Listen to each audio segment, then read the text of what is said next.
ẹ̀ta sára ọkùnrin mi mo gbọ́ pé àwọn bandits ti wọ Abuja truck náà fi wọlé ẹ̀wá sáré shut down school National Assembly kìíní kan so ẹ̀yin náà fẹ́ kú kò sígbà tí má kó orin kù òkòrò àbá sọ mọ́pẹ́ náà ọ̀pẹ́ sọ fún ara padà nǹkan tẹ̀ dálẹ̀ náà ni ẹ̀yin náà rẹ̀ máa forí fa Governor Point Akintoye wà ní Èkó àti oyi biribiri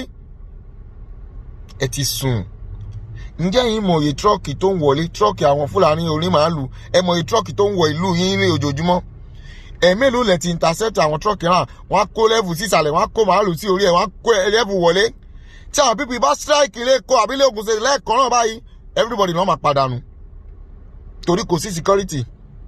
èsìrí AK-47 tó máa dún tàtàtàtàtàtàtàtà wọ́n á pa everybody dànù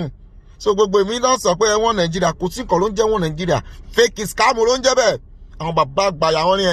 Nigeria should not divide Nigeria should not break why won't he break everything kẹfọ́ gbogbo ẹ̀ ránù ẹ kàn ń ṣe káṣìn olúwùmọ̀ kan náà bọ́ ẹ ní ó dàbí director Nigeria Port Authority tó wà ní Èkó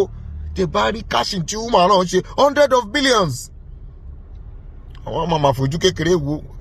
ó ní owó tó bá rí ìwọ náà lọ jí o má dúró de anybody nǹkan ní mò ń sọ̀rọ̀ ẹ lọ ra nǹkan sílẹ̀ yín Governor Utom God bless you ó pe àwọn ọmọ ìlú ẹ̀rin anything you can defend yourself with go and buy it ó yẹ kò yẹ ìbọn mọ ẹyin náà lọ rà sílé torí lẹ́bùn bá ṣẹlẹ̀ lọ́jọ́ kan náà kó ní kálukú fèsì ara ẹni mo mọ̀ pé òfin wá pa mẹ́rin èmi náà láti kọ́kọ́ yìnbọn fún ẹ̀rá kàfin ẹ̀rẹ́sẹ̀lẹ̀ ṣe kẹ́lẹ́ jẹ́ bẹ̀ ẹ̀dẹ̀ everything Oòduà nation kó fly ọ̀dà náà kó fly kí ààrẹ wa náà kó fly kí ààrẹ lọ́tọ̀ọ̀tọ̀ dandan la fi ń dá dandan la máa fi bá mi gbére ni kí ló dé ẹ má gbàgbé owó tẹ bá rí ẹ lọ jí owó tẹ bá rẹ ti jí owó náà ẹ̀ṣẹ̀ sí dọ́là àánú yìí ṣe bí ẹ̀ṣẹ̀ sí dọ́là ẹ̀jápa